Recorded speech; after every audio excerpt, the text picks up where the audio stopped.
Alhamdulillah, wassalatu wassalam ala nabiyyina Muhammad wa ala alihi wa sahbihi wa sallam.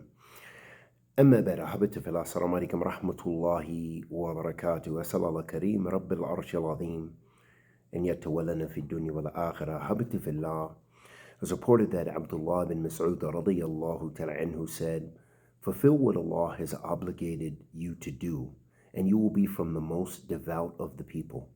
Stay away from what Allah has forbidden you, and you will be from the most careful of the people. And be satisfied with what Allah has apportioned for you, and you will be from the richest of the people. And this was this was in the book Az-Zuhd by Hanad ibn al-Sari. Ahabati fillah, this narration on our Salaf as-Salih, Ridwanullahi alayhim, it shows us the fiqh of the Salaf, and specifically this fiqh of the Sahabat Rasul sallallahu alayhi wa sallam radiyallahu ta'ala anhum ajma'een. And in this beautiful narration, Abdullah bin Mas'ud radiyallahu ta'ala anhu, he said, fulfill what Allah has obligated you to do, meaning do your obligation, do the wajibat, pray 5 times a day, fast the month of Ramadan, pay the zakat, and the Hajj, if you are able to do so for the Hajj, and if you are required to do so from the Zakat. And do the obligatory things which Allah has commanded you with, and that has been authenticated as commands from the Prophet Muhammad sallallahu alaihi wasallam.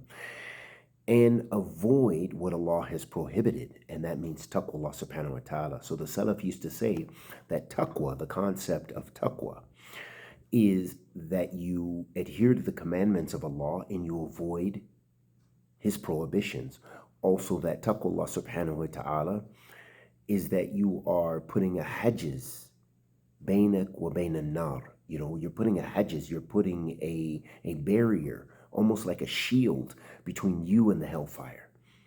This is taqwa Allah subhanahu wa ta'ala. Now, it's easy to speak about this, but how easy is it to put into practice?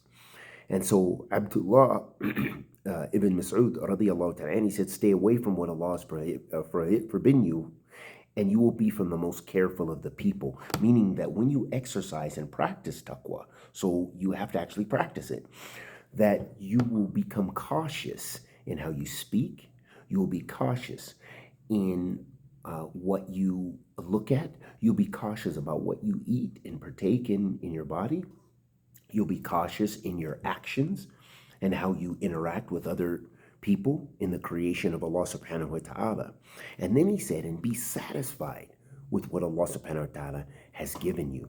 So that shows the gratitude, the shukr that the mu'min should have, so that when we illustrate the beauty of gratitude, because that's a gift from Allah subhanahu wa ta'ala, that you actually are thankful. Because we can say that on the tongue all day, but how often are we really thankful? Or are we looking to do the haram because our money's not right, because our livelihood is not so great, because we're not married and we can't get married, because of this, because of that? We're always looking for excuses to be disobedient instead of being grateful for what we have and striving to gain the halal and the right and those things which will help us be better, the righteous spouse, the increase in wealth, and the other things, and our health, and other things that will help us to be obedient to Allah, obedient to Allah subhanahu wa ta'ala.